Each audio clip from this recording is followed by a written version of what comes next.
વીરુભાઈ ને તમારા બધા વતી આ વર્ગખંડમાં બહુ જ ઉષ્માપૂર્વક આવકારું એનું સ્વાગત કરું. વીરુભાઈ જુનાગઢ છે અને વર્ષો સુધી જુનાગઢમાં ગુજરાતી વિષયનું અધ્યાપન મહિલા કોલેજમાં કર્યું. આપણા બહુ જ જાણીતા કવિ, વિવેચક, કવિતાનો સામાજિક ધર્મ એવા વિષય ઉપર એમણે કામ કર્યું છે. થોડીક વિગતો ચોપડીની બહાર મૂકી છે તમારા માટે, પણ આજે તો જે વાત છે તે એવી છે કે એટલે આપણે સવારથી વાત કરીએ છીએ સર્જકતાને ઓળખવી અને સર્જકતાને ઉકેલવી એ આપણો એક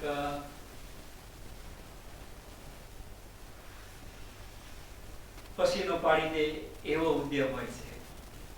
એટલે સવારમાં આપણે વાત કરતા હતા કે આપણે કેવી રીતે ઓળખી કાઢીએ, તો જુદી જુદી સર્જકતાના પરિચયમાં આપણે આવીએ, જુદા જુદા સર્જકોને મળીએ, એમની સાથે વાત કરીએ, એમાંથી આપણને ઘણું બધું શીખવાનું, ઘણું બધું સાંભળવાનું, ઘણું બધું જોવાનું મળતું હોય છે. વીરુભાઈ ભાવનગર આવતા હતા એટલે આપણા મનમાં એક કાર્યક્રમ હતો, એવો હતો કે હમણાં જે બે નવી ચોપડીઓ એમની જુનાગઢથી પ્રગટ થઈ એને આપણે ભાવનગરમાં ઉજવીએ.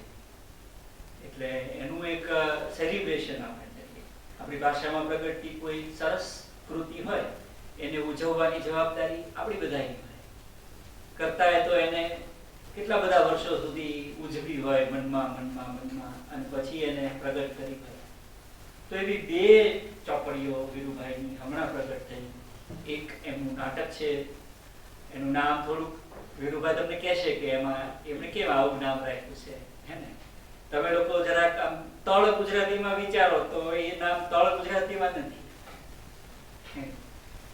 લાવ માર એમ નથી, પણ એ લામાર નામની એક નાટ્યકૃતિ છે. અને બીજું બ્રહ્મૃત એવો એક વાર્તા સંગ્રહ, એક સાથે બે ચોપડીઓ વીરુભાઈની પ્રગટ થઈ છે. એટલે સૌથી પહેલા તો આપણે એમની આ બે ચોપડીઓના પ્રાગટ્યને જો કરતલ ધ્વનિથી વધાવી શકીએ.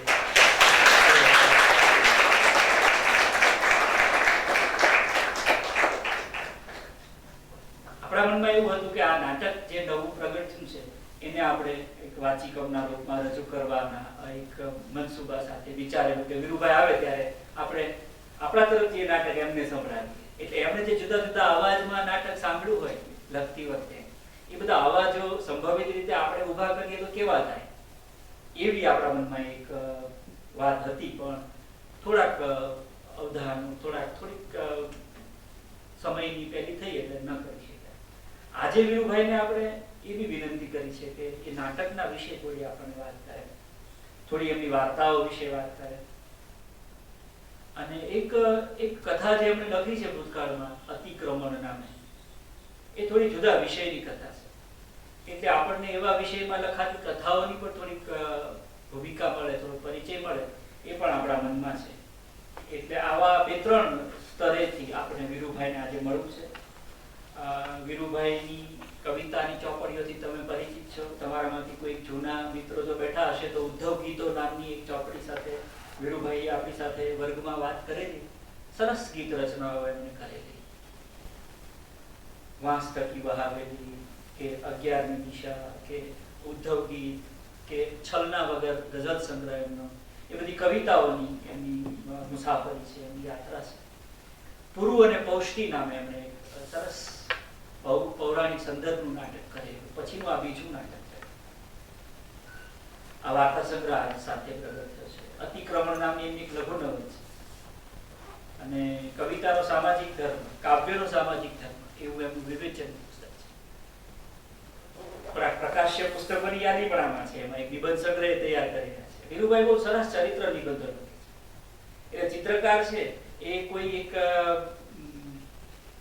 વ્યક્તિને જોઈ અને ચિત્ર દોરે તો લખનાર છે એ વ્યક્તિ ચિત્રો દોરે તો કેવા દોરે, એમાં એક ભાવ ઝીલાયો હોય જે વ્યક્તિ વિશે ચિત્ર દોરાતું હોય.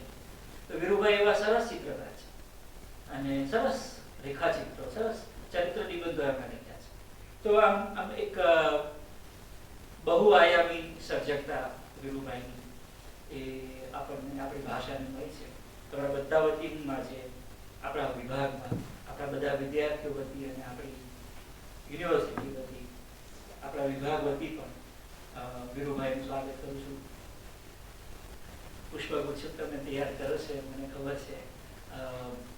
ભૂમિબેન અને અંજલિબેન આવે અને તમારા બધા વતી વીરુભાઈનું સ્વાગત એક પુસ્તક અને પુષ્પગુચ્છથી કરે અને પછી આપણે વીરુભાઈને નિમંત્રણ આપીએ.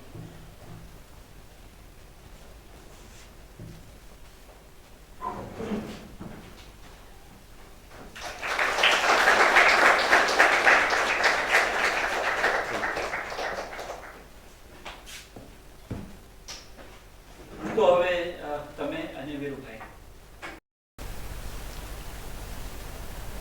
હું દ્રઢપણે માનું છું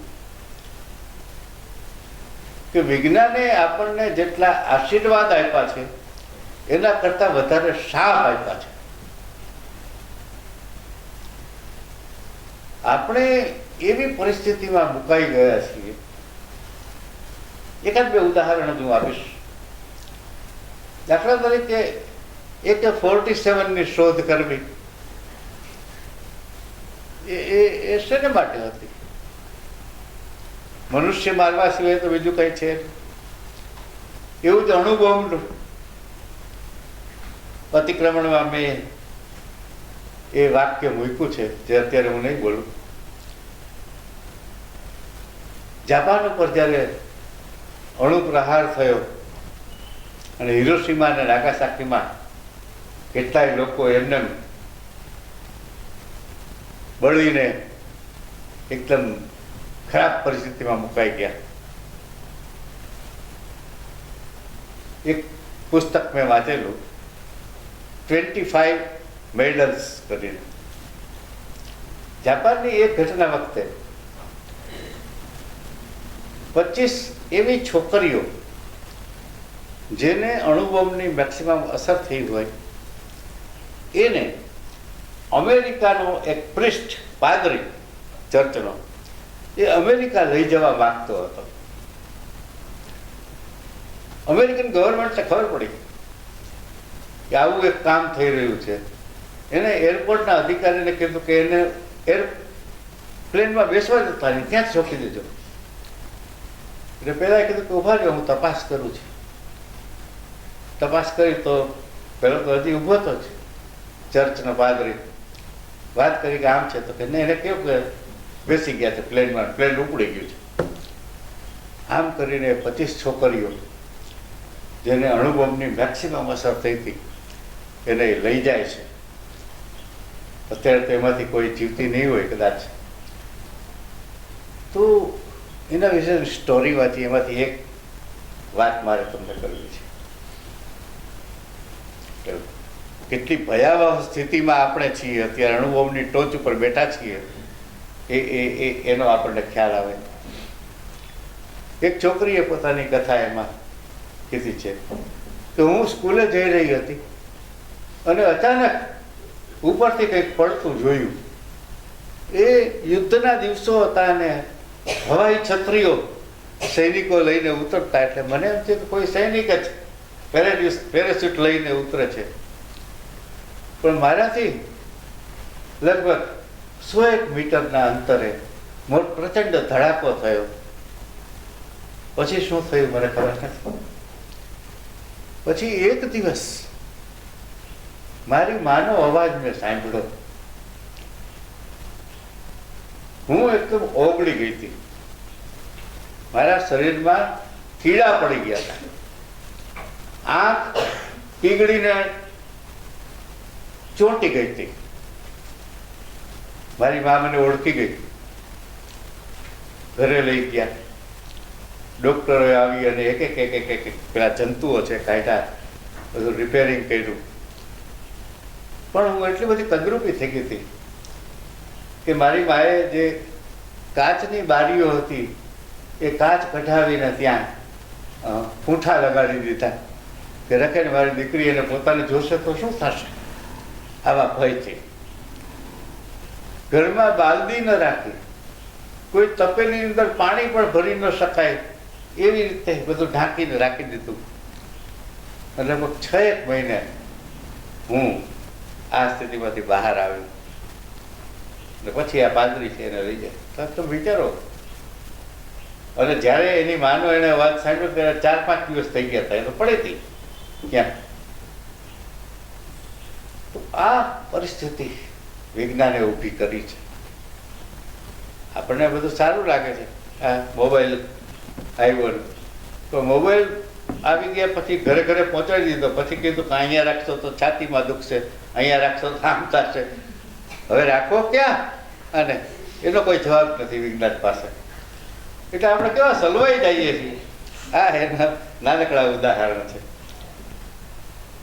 પણ સૌથી વધારે ખરાબ પરિસ્થિતિ જીનેટિકલ મોડિફાઈડ ઓર્ગન્સ નામની GMOની શોધ, જે આપણે વીટી કપાસ વગેરે છે એ GMO છે, જીનેટિકલી મોડિફાઈડ. હવે એ અનાજના જીનેટિક્સ સાથે, ફળ ફળાદીના જીનેટિક્સ સાથે વિજ્ઞાને આચરેલી રમત છે, જેને કારણે પ્રોડક્શન બહુ થાય.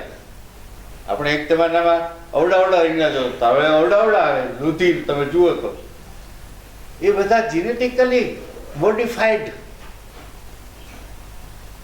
પ્રોડક્શન છે, જેની અસર આપણા જીનેટિક્સ ઉપર થવાની છે. આ સબ્જેક્ટને લઈને 2030માં શું બનવાનું છે, 2130 માટે 100 વર્ષ પછી શું બનવાનું છે એની કલ્પના કરી અને મેં એ નવલકથા લખી છે. અને નવલકથાનો જે નાયક છે એ આ અમેરિકાની અંદર, એના ફાધર છે એ ભારતના એમ્બેસેડર હતા ત્યાં. અને એક બાજુ આ જીનેટિકલ મોડિફાઈડનો પ્રયોગ પપૈયાના બી ઉપર ત્યાં આ બધા વિજ્ઞાનના વિદ્યાર્થીઓ કરે છે અને સફળ થાય છે. અને બીજી જ બાજુ એના પિતાને એક કવર મળે છે, જે કવરની અંદર એન્થ્રેક્સ નામનો પદાર્થ હોય છે, રસાયણ હોય છે, પાવડર હોય છે. એ એકદમ ઉડે છે અને એન્થ્રેક્સને કારણે એને એટલી બધી શરદી થાય છે કે એમાં ને એમાં એ મરી જાય છે. એના અસ્થિઓ પણ રાસાયણિક પ્રક્રિયા કરીને એક પ્લાસ્ટિકની કોથળીમાં માંડ આ છોકરાને મળે છે, કારણ કે એનો બાપ એમ્બેસેડર હતો. એટલે પછી એ અસ્થિઓ લઈને ગંગાજીમાં પધરાવવા માટે જાય છે. ત્યાં એને બમ્બમનાથજી નામના એક સાધુનો ભેટો થાય છે અને કેટલાક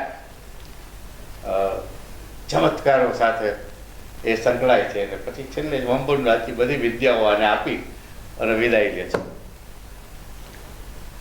એ બમ્બમનાથજીએ જે વિદ્યાઓ આપી હતી એને આધારે એ ગીરના એક ટેકરા ઉપર કાલી માતાનું મંદિર કરી અને ત્યાં રહે છે. અને જીનેટિકલ મોડિફાઈડ ઓર્ગનના પેલા જે પોપૈયાના બી એની પાસે હતા એ ત્યાં વાવે છે. પછી દરરોજ કાલી માતાને પ્રસાદ આ પોપૈયાનો ધરે અને લોકો બધા ખાય. એમ કરતા કરતા એક પેઢી એવી આવી કે વિકૃત બાળકો જન્મવા માંડ્યા. એક છોકરો એવો જન્મ્યો કે જેને શરીર મનુષ્યનો પણ માથું પોપટનું. આવા 4-5 બાળકો ક્રમશઃ જન્મ્યા. અને આ બધાનું રિપોર્ટિંગ કરવા માટે ટીવીના 2 માણસો આવે છે. એ આ નવલકથાના નેરેટર છે. એ આપણને આ વાર્તા બધી કહે છે. એટલે પ્રસ્તાવનામાં મેં લખ્યું કે હું કોઈ પ્રોફેટ નથી, હું કોઈ ભવિષ્યવેતા નથી, ટૂંકમાં કે ભવિષ્યમાં આવું જ થશે. પણ જો આવું થયું તો શું?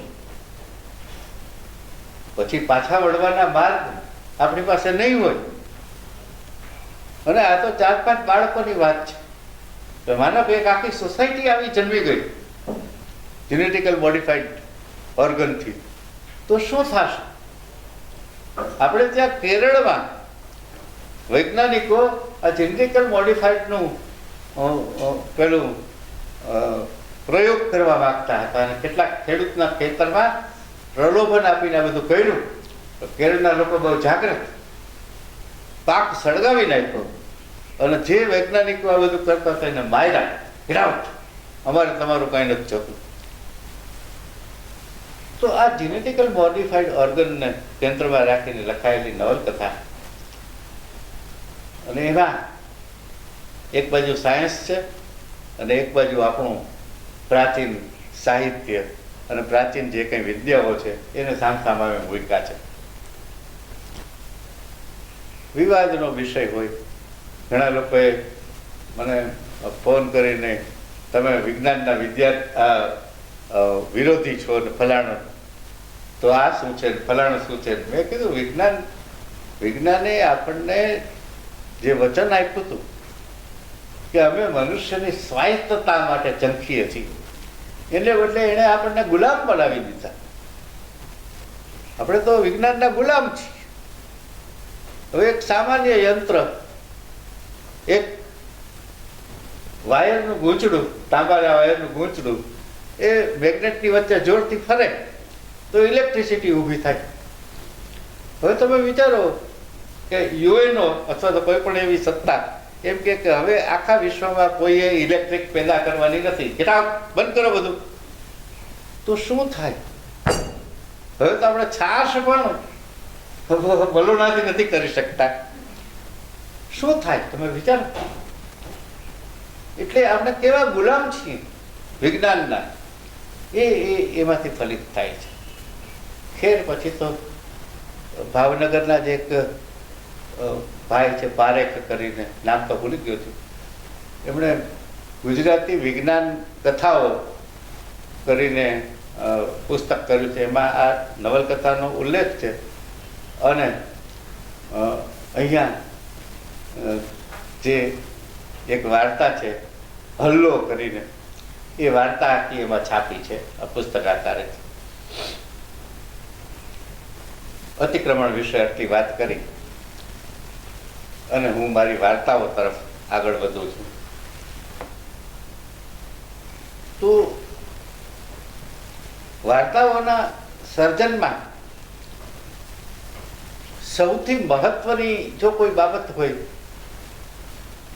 તો તમારી પાસે એક થીમ આવી જાય છે. મારે આમ આ વાર્તા આના ઉપર લખવી છે, પણ કઈ જગ્યાએ ટાંકો મારવો એ સૌથી અગત્યનું છે. જે લોકો ખેડૂત છે એને ખબર છે કે શેરડીમાં અમુક જગ્યાએ દાંતરડું મારો તો જ સારો રસ મળે.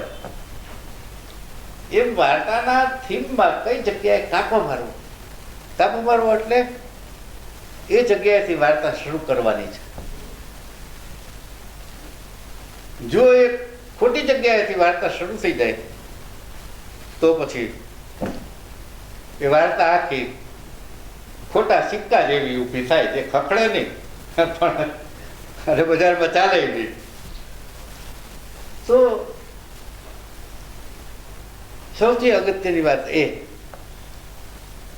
બીજું ટેકનિકની વાત છે કે કઈ ટેકનિકથી આ વાત થશે. નેરેટિવ થિયરીથી થશે, ફ્લેશબેકથી થશે, ઘણી બધી ટેકનિક છે. એમાંથી કઈ ટેકનિક આ વાર્તાને અનુકૂળ આવે છે ત્યાં, અને કઈ જગ્યાએ અટકવું, આ સૌથી વધારે મહત્વનું. મળિયાની એક વાર્તા વાનીમાની કોયલ, ગુજરાતી ભાષાની સર્વશ્રેષ્ઠ 4 જ વાર્તાઓ પસંદ કરવાની હોય તો વાનીમારી કોયલ અવશ્ય ને અવશ્ય જ પસંદ કરવી પડે. પણ એ વાનીમારી કોયલનો અંત મળિયાએ બગાડી નાખ્યો. જાણે કોઈ પત્રકાર વાત કરતો હોય એવી રીતે એ કહે છે કે બીજે દિવસે, વાનીમારી કોયલમાં બીજે દિવસે સંતી જે ઓઢણી પહેરીને સાસરે જવાની હતી એ ઓઢણી ઓઢીને સ્મશાને ગઈ. લોકવાયકા થઈ કે નેણસી ભગતની ઉપર માતાજીનો રથ ફરી ગયો છે અને ગાંડા થઈ ગયા છે, અને ગોવો ગળિયારો ગાયબ છે. હવે આ કોઈ છાપાનો અહેવાલ હોય એવું થઈ ગયું. એને કારણે મળિયાની એ નવલકથામાં સોનાની થાળીમાં લોઢાની મેખ જેવું એ થઈ ગયું. એટલે અંત બહુ મહત્વનો છે. ધૂમકેતુ પણ વાર્તાના અંત સુધી પહોંચતા પહોંચતા એ ક્યારેક એના સ્વભાવ પ્રમાણે વાર્તાને કથળાવી નાખે છે. પોસ્ટ ઓફિસ જેવી સુંદર વાર્તા, વિશ્વમાં જેની 14 ભાષામાં જેનું ભાષાંતર થયું છે, એનો અંત મનુષ્ય જો બીજાનું પોતાનું છોડી અને બીજાનું વિચારતા થાય તો અડધું જગત શાંત થઈ જાય. એમ કરીને એ એક તારવે ને આખો વિચાર, સુવિચાર, એવો સુવિચાર તારવીને આપણને આપે છે. અને મેં એક જગ્યાએ એના વિશે વાત કરતા એમ કીધું કે આખી વાર્તા જાણે આપણે કોઈ વૈદ્યને ઘરે બેઠા હોઈએ અને કે એ આપણને આપણા રોગ વિશે કે એના વિશે સંભળાવતો હોય, છેલ્લે 2-3 પડી ક્યાં મળે લે આ લેતો જાય, એમ કરીને પોતાનું છોડીને બીજા વિશે વિચારે તો અડધી જગત શાંત થઈ જાય. એક પડીકી આપણને પકડાવી દીધી મેં. તો ટૂંકી વાર્તા માટે એ અંત પણ એટલો જ મહત્વનો છે. હું કેટલાક ઉદાહરણ આપું. હું દાવો નથી કરતો કે હું શ્રેષ્ઠ વાર્તાકાર જ છું, પણ સારી વાર્તાઓ મેં કરી છે એટલું તો મને ખબર છે. તો મેં પ્રસ્તાવનામાં 1-2 વિગતો મેં લખી છે કે કિશુકી નામની વાર્તા મેં 4 જ કલાકમાં લખી છે. અને ગદ્ય પર્વમાં જ્યારે મેં મોકલ્યું ત્યારે એને લખ્યું હતું કે કિશુકી મેં 4 કલાકમાં લખી છે. અને હાથે લખ્યું હતું કે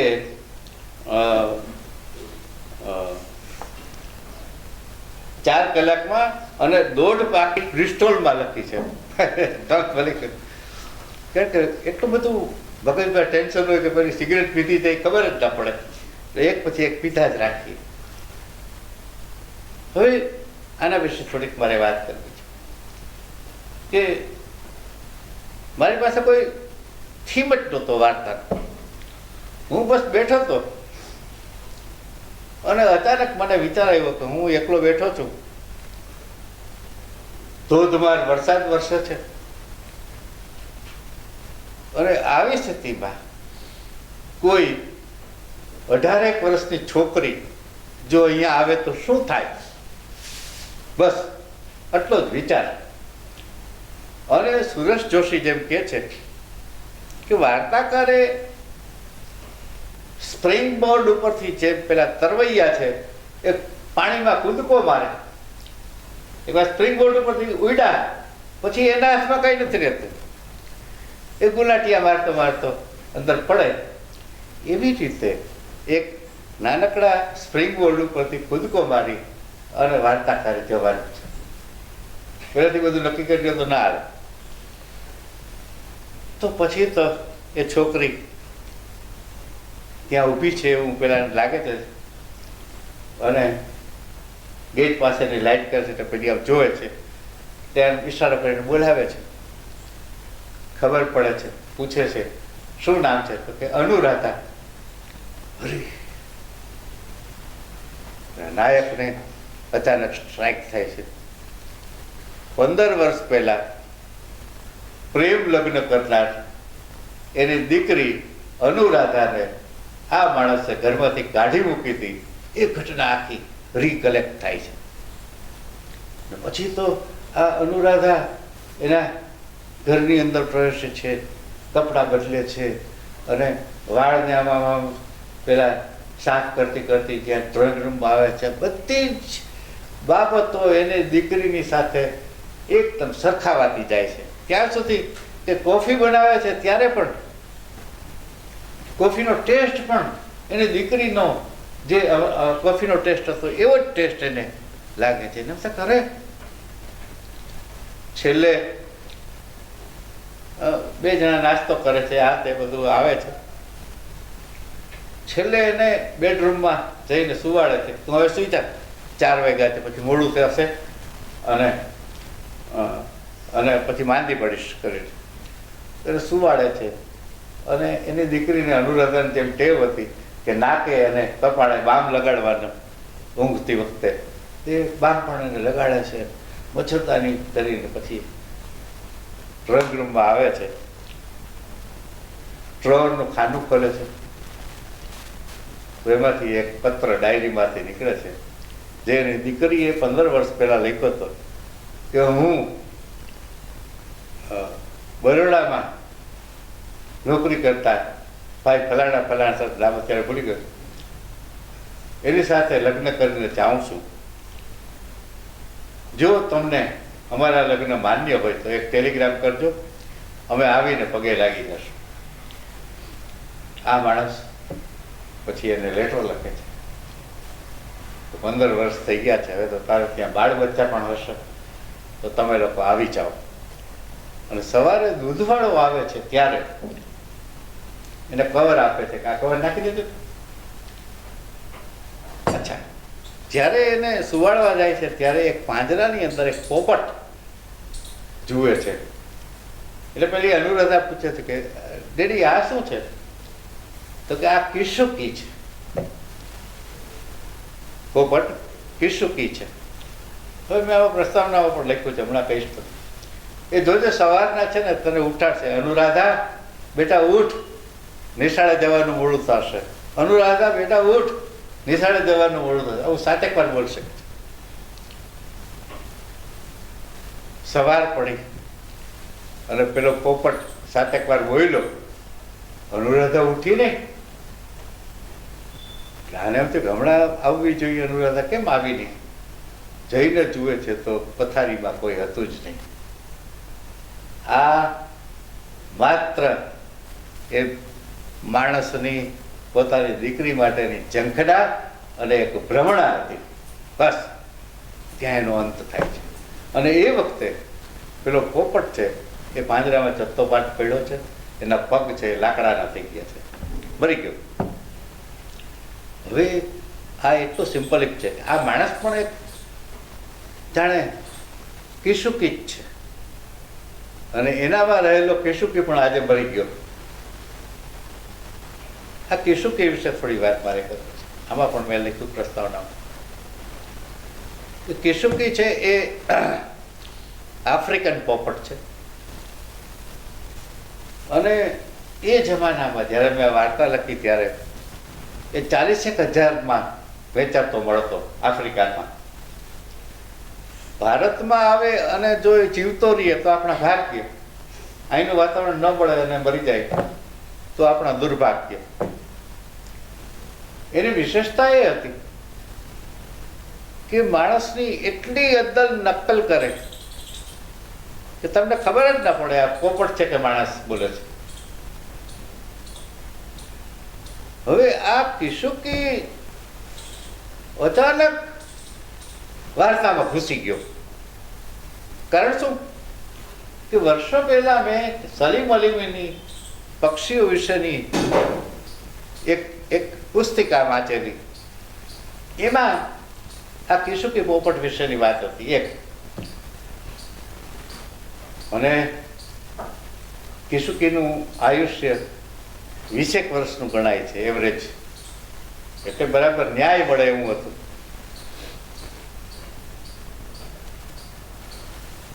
સાથોસાથ નવનીત નામનું મેગેઝિન ગુજરાતી ભાષાનું એક જમાનામાં અલગ હતું, અત્યારે નવનીત તમારું પણ મર્જ થઈ ગયા છે. નવનીતમાં એક લેખ આવેલો. એ લેખ પ્રમાણે જુનાગઢમાં એક નાગરને ત્યાં આ કિશુકી પોપટ હતો. પેલા નાગર સદગ્રસ્ત છે, એ સવારમાં ગીતાજીના 18 અધ્યાયનું પઠન કરે મોટેથી, અને આ કિશુકી બેઠો બેઠો સાંભળતો હોય બાજુમાં, ક્યાંક લટકતો હોય ત્યાં. કાળક્રમે પેલા નાગર સદગ્રસ્ત છે એનું અવસાન થયું. પણ પછી દરરોજ સવારના જેવા એના ઘરના પેલા અગરબત્તી કે એવું કંઈ ભગવાનને કરે એટલે આ કિશુકી છે એ 18 અધ્યાય ગીતાજીના બોલી જતો. હા, એ આશ્ચર્યની વાત જ છે. એને મોટા અને એવા અવાજમાં કે ઘરનાને એમ લાગે કે બાપુજી જ આ ગીતાનો પાઠ કરે છે. અચ્છા, સલાયામાં એક ખારવાને ત્યાં પોપટ હતો. કારણ કે એ લોકો તો જાતા હોય આવતા હોય તો આફ્રિકાથી લઈ આવ્યો હશે. હવે એ ભાઈ છે એ સાંજ પડે ને પુષ્કળ દારૂ પીએ. દારૂ પીને ઘરે આવે સાયકલ દોડતો દોડતો. ફળિયામાં આવતા પહેલા શરૂ થઈ જાય સાયકલની ટકોરીઓ ગળાય, train train train train train train કરતો. અને પછી ઘરે આવીને પોતાની પત્ની સાથે ઝઘડે, બબે કટકા ગાળો દે. આ દરરોજનો ક્રમ. હવે એમાં એકવાર દરિયામાં માછલી પકડવા માટે ગયા હશે ને કઈ તોફાન થયું આ રીતે ખારવો ઘરે ના આવ્યો પાછો. હવે નિયમ એવો છે આ સાગર ખેડૂઓનો કે કોઈ માણસ એમ કે મેં એને મરતા જોયો છે, એનું શબ જોયું છે, તો અથવા તો એનું શબ આવે તો જ એના ઘરના છે એમ માને કે એ મરી ગયો છે. નહીંતર એમ માને કે ગમે ત્યારે પાછું આવશે, ક્યાંક પાકિસ્તાનમાં કે આફ્રિકામાં કે ન્યા હોય તો. અને એ જમાનામાં આ મોબાઈલ નહોતા, નહીંતર તો ખબર પડી જાય ક્યાં છે. હવે સાંજ પડે અને જેવા દીવાબત્તી થાય એટલે પેલો કિશુકી છે એ સૌથી પહેલા ટકોરીના અવાજો કરે. એટલે પેલી એની પત્નીને એમ થાય કે આવ્યો મારો વર. દોડીને બહાર આવે એટલે બબે કટકા ગાળો કાઢે. એટલે આ પણ કિશુકી કરી શકે છે. ખેર, તો કિશુકી અચાનક જ એમાં આવ્યો અને વાર્તાનું ટાઇટલ પણ એ બની ગયો. તો મારો કહેવાનો અર્થ છે કે વાર્તા અથવા તો કંઈ પણ આવું આપણે લખતા હોઈએ ત્યારે મગજમાં જે સંગ્રહાયેલું હોય ક્યારે બહાર આવશે એની સર્જકને પોતાને પણ ખબર નથી હોતી. એટલે સુરેશ જોશી કહે છે કે જે જમ્પ મારવાની વાત છે એવી જ વાત હતી. બ્રાહ્મ મુહૂર્તમાં જે ઘટના બને છે એના વિશે થોડીક હું પહેલાં વાંચીશ અને પછી આપણે વાત કરશું. શરૂઆત એની થાય છે બ્રાહ્મ મુહૂર્ત વાર્તાની. જૂના કપડાના ટુકડાની વાસ ધસી આવી. જ્યારે નાનકડો દરવાજો મેં ખોલ્યો, સામેની દિવાલ પર લોલકવાળા ઘડિયાળ નીચે જૂના ટેબલ પાછળ ઊંચી પૂંછવાળી ખુરશી હતી. હવે એક બીજી વાત વાર્તા વિશે જ તારે કરવાની છે. વાર્તાકાર છે, આપણે સામાન્ય વ્યવહારમાં શું કરીએ છીએ કે પહેલા ફોટો પડાવીએ, પછી ફ્રેમ પસંદ કરીએ અને પછી ફ્રેમમાં ફોટો લગાડી અને દિવાલ ઉપર લટકાડીએ. વાર્તાકાર પહેલા ફ્રેમ બનાવે પછી ફોટો મૂકે અંદર. એટલે અત્યારે આ ફ્રેમ બનતી જાય છે. એમ તમારે જોવાનું કે જૂના કપડાના ટુકડાની વાસ ધસી આવી. જ્યારે નાનકડો દરવાજો મેં ખોલ્યો, સામેની દિવાલ પર લોલકવાળા ઘડિયાળ નીચે જૂના ટેબલ પાછળ ઊંચી પીઠવાળી ખુરશી હતી.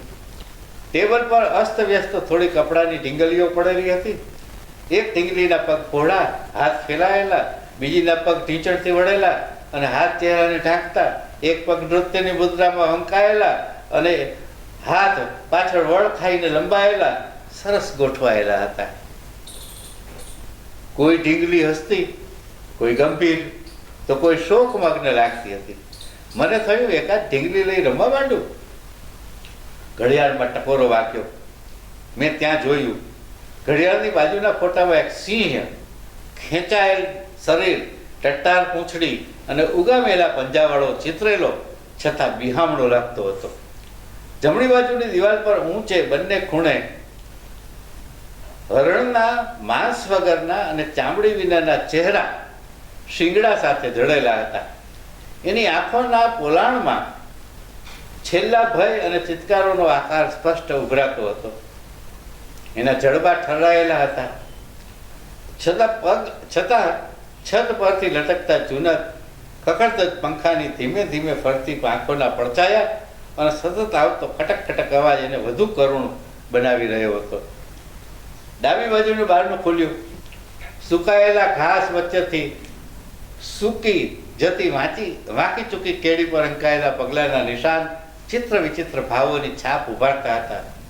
એ ભાવોમાં ક્યાંય સુખદ ભાવી કેમ નહીં દેખા સુખદ ભાવ કેમ નહીં ઉભરતો કઈ એવી વિચારતી હું ઊભી હતી ત્યાં એ 12 થી 50 વર્ષનો માણસ પેન્ટના બટન બંધ કરતો નીચું ઘાલીને પ્રવેશ્યો. મને જોઈ ચોંક્યો અને તાળુક્યો. એ છોકરી, અંદર કેમ આવી છો? મારા બાપુએ અહીંયા આવવાનું કીધેલું. કોની છોકરી છો? પરસોત્તમ ઘાંચીની. સારું, બેસ. હું લોઢાની ખુરશી ઉપર બેઠી. એ માણસ પણ ખુરશી પર બેઠો.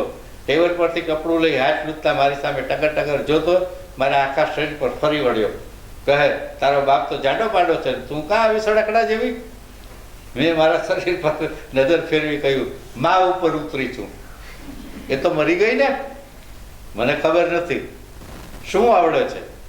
હરણ બનાવતા આવડે છે. મારું હરણ જોનારાને તો એવું જ લાગે કે સાચકલું છે. કોક તેના ડીલે હાથ ફેરવીને મોઢા પર કોપી કરવા માંડે. મામી કહેતા હતા કે મારા જેવું હરણ કોઈ બનાવે જ નહીં. નમૂનો લાવી છો? હા. જમીન પર પડેલું કપડાનું હરણ મેં આપ્યું. એને ટેબલ પર મૂકી જોયા કર્યું. એ માણસ ખરબચડા વાળમાં આંગળીઓ ફેરવતો રહ્યો. એમાં હરણને ચારે બાજુ તાકતો રહ્યો. એની આંખો પીળાશ પડતી લાલ હતી. જગારા મારતી આવી આંખો મેં પહેલાં ક્યાંક જોયાનું મને યાદ આવ્યું.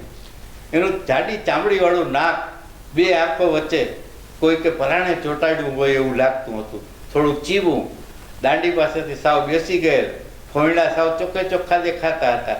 એમાં શ્વાસની અવર જવર સાથે ઉપર નીચે થતી કાળી ધોળી રૂંવાટી જોવાની મજા પડી જાય એવું હતું. મને તો એવું હસું. એ જ વખતે એણે મારી સામે કરડાકેથી જોઈ કહ્યું, આંખ બનાવતા નથી આવડતી? હરણની આંખ આવી હોય?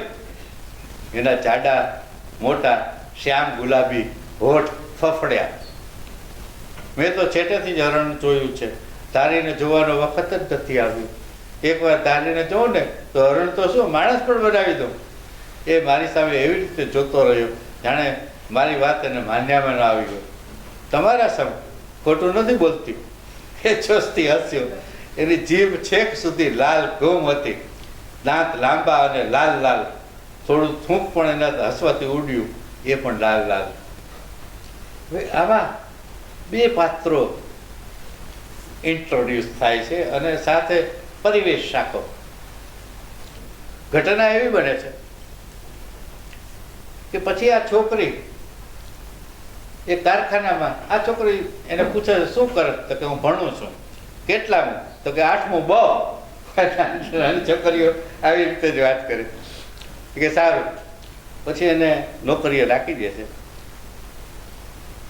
છોકરી કહે છે કે પગાર છે મને જ આપવાનો, મારો બાપ તો દારૂડિયો છે, એ ગમે ત્યારે દારૂ પીને વેડફી નાખશે વગેરે. ધીમે ધીમે ધીમે ધીમે બંને વચ્ચે બાપ દીકરીના સંબંધો એસ્ટાબ્લિશ થઈ જાય છે. પેલો જે માણસ છે એ પીસી તરીકે, પીસી બાબુ તરીકે ઓળખાય છે. આ છોકરી માટે પીસી ડેડી છે. ગણિતનું ટ્યુશન રખાવે છે, એ બધું કરે છે. એમ કરતા કરતા છેલ્લે પેલી છોકરી કહે છે કે હું આ તમારા કતરણમાંથી હરણ નહીં બનાવું, મારે તાકો જોઈએ, એમાંથી હું બનાવીશ. તો પેલો કહે કે સારું, હું તાકો લઈ આવીશ. એટલે મલમલનો મખમલનો સરસ મજાનો તાકો એને આપે છે, એમાંથી એ બનાવે છે. એમ કરતા કરતા એક દિવસ એ વાડીમાં હરણનું બચ્ચું આવી જાય છે અને પેલો એને પતરાના શેડની અંદર પૂરી દે છે. અને પછી આ છોકરીને બતાડે કે જો હરણની આંખ કેવી હોય. અને પછી તો હરણની આંખ તો એ બનાવે છે. પણ હવે જે વાત આવે છે તે 3 મહિના પછીની વાત છે. હરણ બનાવી હું ઓફિસમાં આપવા ગઈ. પીસી ડેડી ઓફિસમાં ના હતા. ટેબલ પર હરણ ઊભું રાખી મેં એને શોધવા માંડ્યું. બધી જાણીતી જગ્યાએ ફરી વળી. ડેડી ક્યાંય ના હતા. ઓફિસમાં પાછી આવી, ખુરશી પર બેઠી, હરણ તરફ મીટ માંડી. આ શું? મારા આ આશ્ચર્ય વચ્ચે હરણનું પેટ જાણે ઊંચું નીચું થતું હતું. આ ખરેખર ન માની શકાય એવી વાત હતી. હું ઉઠી, પાણીથી મોં ધોયા, ફરીથી હરણ સામે ગોઠવાઈ. મને લાગ્યું હરણનું પેટ હરી રહ્યું છે, એ શ્વાસ લે છે. મારું ચસકી તો નથી ગયું ને? મને આવું કેમ દેખાય છે? મેં જાતે આ હરણ બનાવ્યું છે, હું જાણું છું. એમાં કપડાની કતરણ ભરેલી છે, હું જ મારા હાથે ઊંચકીને એને લાવી છું, અને હું જ એને જોઉં છું કે એ શ્વાસ લઈ રહ્યું છે. માની ન શકાય છતાં સાવ સાચું, એ શ્વસી રહ્યું છે. મને થયું જલ્દીથી પીસી ડેડી આવે તો સારું. સાથોસાથ હરણ પરથી નજર હટાવવાની પણ ઈચ્છા નહોતી થતી. હું સતત એના તરફ તાકતી બેઠી રહી. એના પેટની ગતિવિધિ વધતી જતી હતી કે જાણે એ કેટલાય ગાવ દોડીને આવ્યું ન હોય એમ ઝડપથી શ્વાસો લેતું હતું. મને એક વિચિત્ર વિચાર આવ્યો. મેં એક લાંબો દોરો લઈ એના નાક પાસે લટકાવ્યો. દોરો શ્વાસની ગતિએ ઝૂલવા લાગ્યો.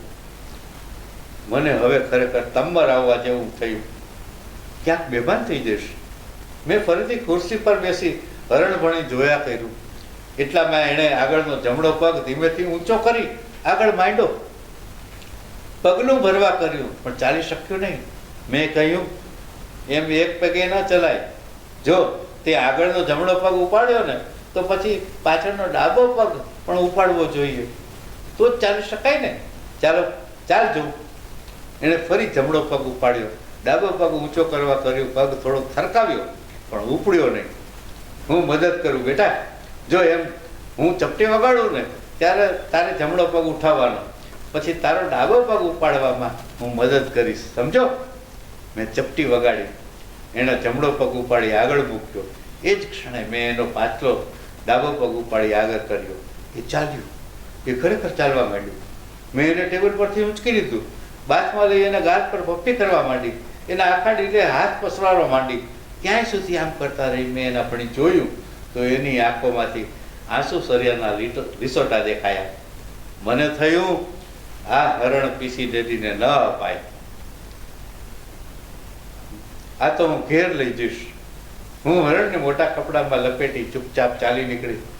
ઘેરથી બારણા બંધ કરી મેં હરણને બહાર કાઢ્યું. હરણ મારા ઓરડામાં ચાલવા માંડ્યું. મેં 3 દિવસ એની સાથે ખૂબ ગમત કરી, ઘણી વાતો કરી. મોડી રાતો સુધી એની ગતિવિધિ જોતી રહી. મને થયું પીસી ડેડીથી છાનું માનું મેં હરણ ચોર્યું, તે સારું નથી કર્યું. એ દેવતા જેવા માણસને દગો ન કરાય. મેં ફરીથી હરણને કપડામાં લપેટી ઊંચકીને ઓફિસે પહોંચી ગઈ. રવિવારની સવાર હતી. પીસી ડેડી બગીચામાં ફૂલ ઝાડ વચ્ચે પહોંચી ઊભા રહી ફૂલોના સ્મિત જીવી રહ્યા હતા.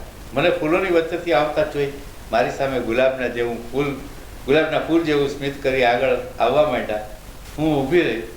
થોડા નજીક આવી એકદમ નીચા નમી બંને હાથ જોડી કે વંદન કરું છું. માં, મજાક કરવાના મૂડમાં છો? ના માં, આપની મજાક ન હોય, હું ગંભીર જ છું. ડેડી, આઈ એમ સોરી, મેં ચોરી કરી છે. એવું ન બોલો માં. ડેડી, મજાક છોડો ને, મને બધી ખબર છે.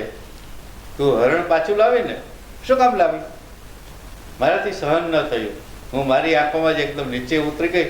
મને થયું મેં તમારાથી કંઈ છુપાવ્યું નથી, અને આ એક હરણ. મને બધી જ ખબર છે. તું એનું ચલાવવાનું શીખવતી હતી ને, ત્યારે જ હું ઓફિસમાં આવેલો. પછી કબાટ પાછળ લપાઈને મેં બધું ઝીણી નજરે જોયું છે. આઈ એમ સોરી ડેડી. હવે એક પણ હરણ તારે બનાવવાનું નથી. કેમ? બસ, તારી સાધના હવે પૂરી થઈ ગઈ છે. તું પાર થઈ ગઈ છો, ક્ષિતિજ વટાવી ચૂકી છો. તું, મારે શું કહેવું તને? બસ એટલું જ કહેવાનું, તારી પૂજા કરવાની ઈચ્છા થાય છે. તો મારે શું કરવાનું? તું બસ હવે ઉડ. તારે જ્યાં ઉડવું હોય ત્યાં ઉડ. અનંત આકાશ હવે તારું છે માં. પણ હું તમારા વિના તો કંઈ જ ન કરું.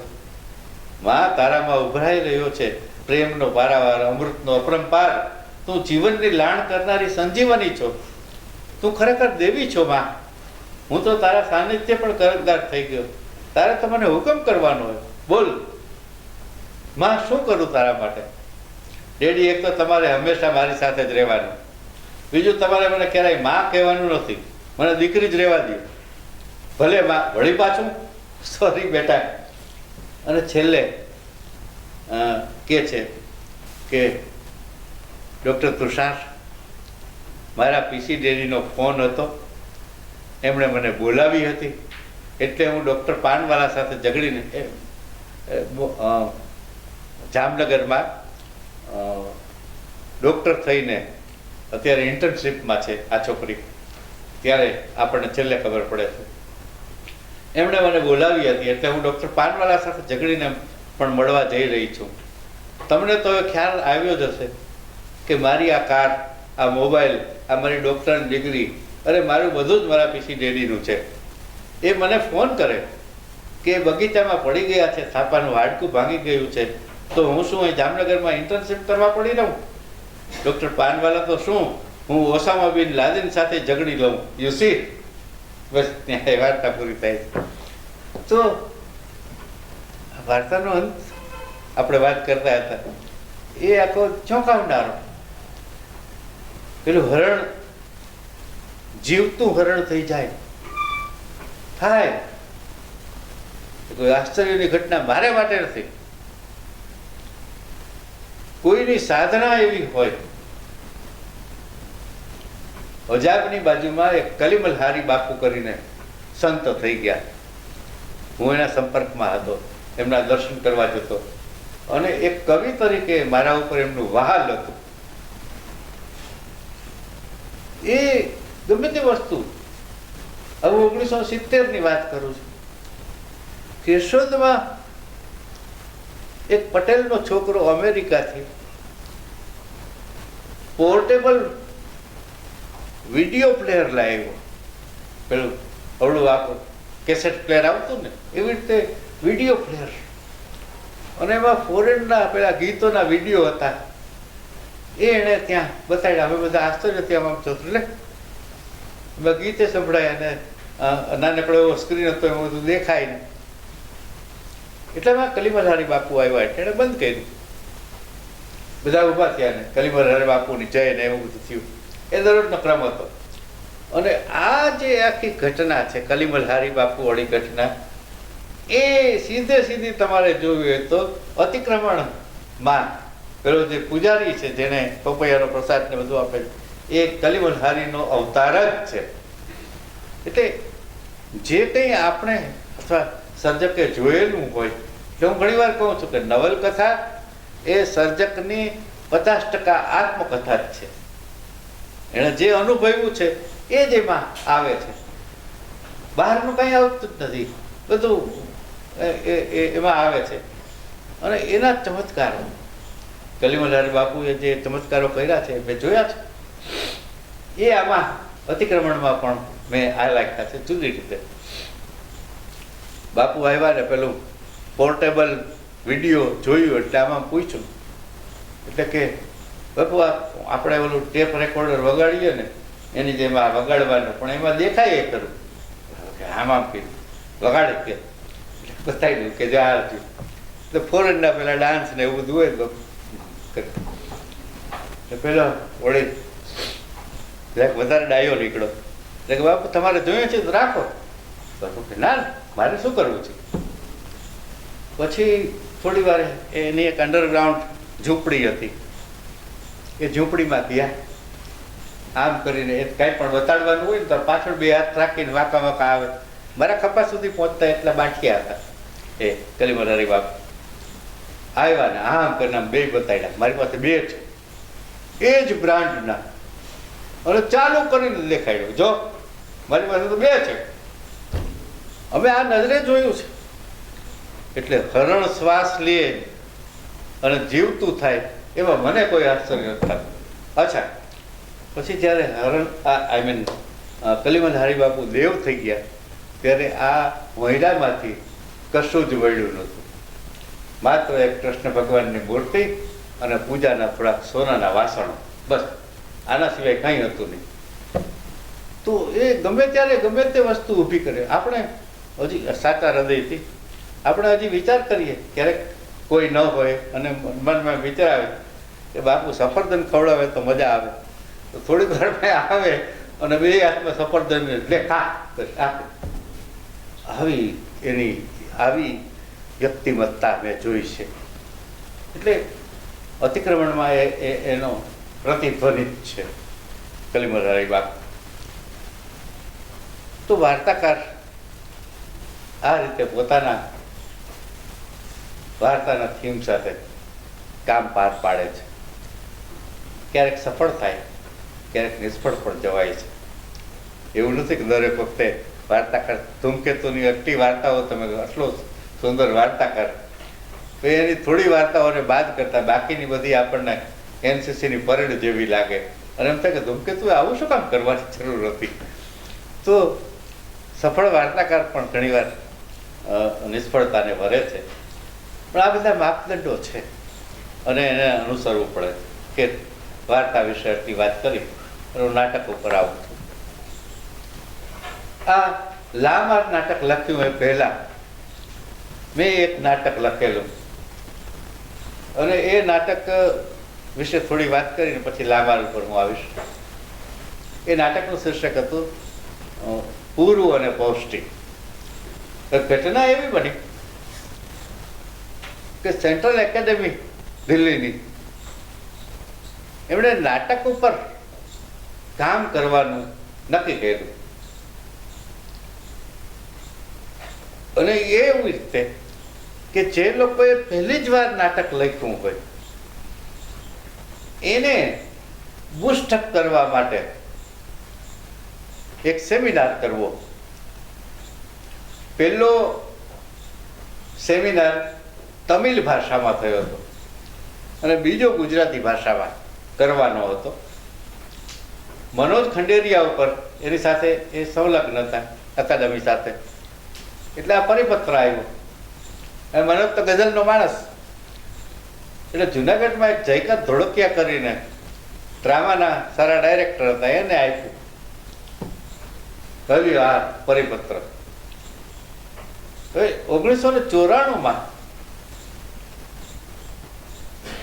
હોળીની રાત્રે, આપણે હોળી હુતાસણી ની રાત્રે લાઇબ્રેરીમાં, ડિસ્ટ્રિક્ટ લાઇબ્રેરીના ખંડમાં મેં કેટલાક મિત્રોને ભેગા કર્યા. એમાં કિશોરસિંહજી જાડેજા કરીને મારા મિત્ર હતા, એણે આ બધો ઝંડો ઉપાડ્યો. મેં કીધું કિશોરસિંહજી હું નાટક લખું છું તો આપણે ભેગા મળીએ. મેં કીધું આ મળીએ. અને એણે બધા નાટકવાળા અને સાહિત્યવાળા બધાને ભેગા કરીને લાઇબ્રેરીમાં ભેગા કર્યા. રાતના હોળીની રાતે મેં રીડિંગ કર્યું અને હું એમ માનતો હતો કે આ પહેલો અંક છે. પછી ખબર પડી કે આ પહેલો અંક નથી, પહેલા અંકનું પહેલું દ્રશ્ય જ છે ખાલી. હજી તો ઘણું બધું કરવાનું છે. બધાએ ખૂબ વખાણ કર્યા, આગળ વધો. મેં કીધું મારે માત્ર એટલું જ જાણવું છે કે નાટક થાય છે કે નહીં. કારણ કે સૌથી અઘરામાં અઘરું સાહિત્યનું સર્જન કરવાનું જો કોઈ કાર્ય હોય તો એ નાટક છે. નાટક જેને આવડી ગયું એને બધું ફાવે. જેમ તેને ટ્રેક્ટર હલાવતા આવડે ને એ હેલિકોપ્ટર હલાવી શકે. કારણ કે આ એવું નાટક લખતા આવડી ગયું અને સારી રીતે. પછી તો એકાદ વર્ષ પછી જયકર ધોળકિયાએ પેલો પરિપત્ર મને આપ્યો. મને કે આ છે ને તમે આગળ વધો પેલું નાટક લઈને. મેં કીધું એમાં તમે કઈ આગળ નથી વધો, કઈ વાંધો નહીં, પછી ધીમે ધીમે સારશે. એ બધું થયું. છેલ્લે 96-97 એ બરોડાની અંદર યુનિવર્સિટીમાં આ શિબિર ગોઠવાણી યુનિવર્સિટીના સહયોગથી 18 એક્સપર્ટ, જેમાં ગોવર્ધન પંચાલથી માંડીને ભરત દવે સુધીના, એમાં ચીનુ મોદી આવી જાય, હસમુખ બારાડી આવી જાય, આ બધા. અને મરાઠી ભાષાના 2 સર્જકો, નાટકના દિગ્ગજો, એ પણ ત્યાં. પ્રસંગ એવી રીતે બને કે દરેક 4 નાટ્યકારો આખા ગુજરાતમાંથી પસંદ કરેલા, એ 4 જણાને એક દિવસ આખો આપેલો. સવારના એ ભાઈ છે જેણે નાટક લખ્યું હોય નાટકનું વાંચન કરે. સ્ટેજ ઉપર જ બધા બેઠા હોય, કોઈએ કંઈ ઉપર નીચે થવાની જરૂર નથી, બધા એક જ પંગતમાં બેસીને. અને એ વાંચન થઈ જાય પછી એના ઉપર ટીકા ટિપ્પણી થાય. પણ ટીકા ટિપ્પણી એટલે કેવી? છોડિયા ફાળ. આપણને એમ થાય કે આના કરતાં મેં નાટક ન લખ્યું હોત અને વહેલો મરી ગયો હોત તો સારું હતું. એવી ટીકાઓ થાય. પછી જમવા લઈ જાય અમને સારામાં સારી હોટલમાં. પછી બપોરે જઈને યુનિવર્સિટી ગેસ્ટ હાઉસમાં સૂઈ જવાનું. 4 વાગે ફરીથી એક સેશન્સ થાય, જેમાં વળી પાછી એ નાટક વિશે ચર્ચાઓ થાય.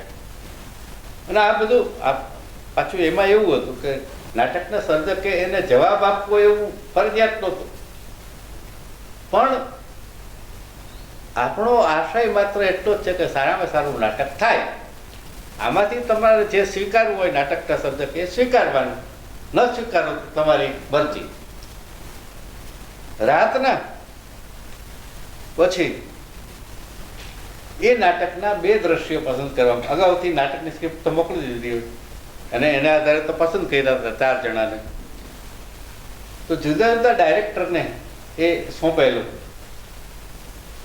મારે નાટક એક ઉપાધ્યાય કરીને ત્યાં ડ્રામા સેક્શનમાં હતા યુનિવર્સિટીમાં, એમણે ડિરેક્ટ કરવાનું. તેમાંથી 2 દ્રશ્યો પસંદ કરવાના. એક સારામાં સારું દ્રશ્ય જે અભિનયક્ષમ હોય એ, અને એક ભંગાર દ્રશ્ય જે અભિનય ન કરી શકાય એવું હોય, અથવા તો ભંગાર નહીં પણ એના માટે આપણે નબળું એવો શબ્દ વાપરીએ. અને પછી એના ઉપર ચર્ચા થાય. હવે સવારના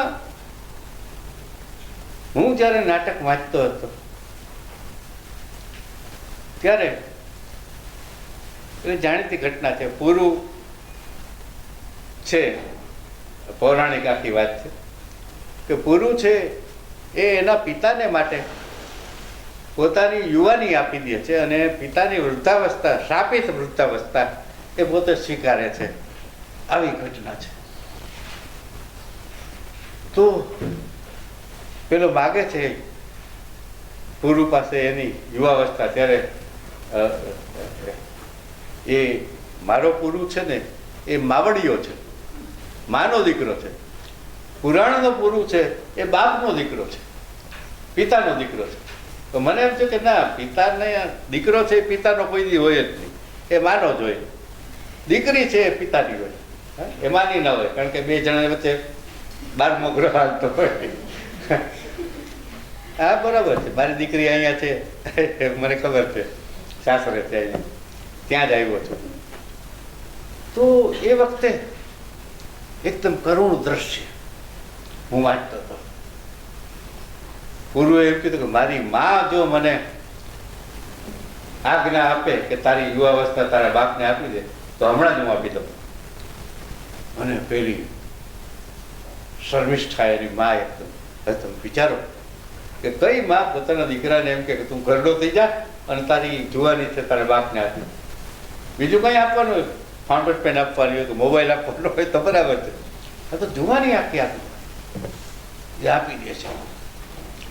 પૂરું ત્યારે જે ડાયલોગ બોલે છે એમાં ઘણી બધી એની માને કહે છે કે માં તું ક્યારેય એવું વિચારતી નહીં કે હું તારાથી દૂર થઈ ગયો છું, ભલે હું વૃદ્ધ થઈ જાઉં, પણ આ રાતના તું અહીંયા ઝૂંપડીની બહાર સૂતી હોઈશ અને લવંગલતાની વેલ હવામાં આમ લહેરાતા લહેરાતા તારા ગાલ ઉપર જ્યારે સ્પર્શ કરે ત્યારે એમ માનજે કે તારો નાનકડો પૂરું તારા ગાલને સ્પર્શ છે. આવી સરસ, આવો સરસ ડાયલોગ ખોટો બધો આખું પાનું ભરીને છપાયેલો હતો. એ ડાયલોગ હું બોલતો ત્યારે 2 છોકરીઓ વાતો કરતી, હું રોવાની અણી ઉપર હતો. હા, વાંચતા વાંચતા. અને અત્યારે પણ જુઓ મારા રૂવાડા બેઠા થઈ ગયા વાત કરતા કરતા. એવો એ ડાયલોગ અને 2 છોકરીઓ વાર્તા કરે, હું ઊભો રહી ગયો. મેં કીધું આપની વાર્તા બહુ અગત્યની હોય તો પહેલા કરી લ્યો, હું નાટક તો આવતે જન્મે પણ કરીશ. કે ચીનુભાઈ સમજી ગયા કે હા હા વીરુભાઈ એ છોકરીઓ છે તો આવું બધું કરે. હા છોકરીઓ ચાલમોડી રજે. હવે હા હું એટલા માટે કહું છું કે છોકરીઓને બહુ અપમાનજનક લાગ્યું. મેં જ્યારે એમ કીધું કે હું નાટક તો આવતે હવે પણ કરીશ, તમે આ વાત તો કરી લ્યો. હાલો રાતના પેલા 2 દ્રશ્યો ભજવાઈ ગયા પછી ચર્ચા ચાલુ થઈ. એમાં જે પેલી 2 છોકરી હતી એમાંથી એક જણીએ ચર્ચાનો દોર હાથમાં લીધો, મને જરાક આમ ચાબુક બાબુક મારવા માટે. મારે એ નાટકની આખી ભાષા છે તત્સમ ભાષા છે, એટલે સંસ્કૃતમાંથી ઉતરી આવેલી, અને એને માટે કેટલી મહેનત કરવી પડે છે સાહેબ.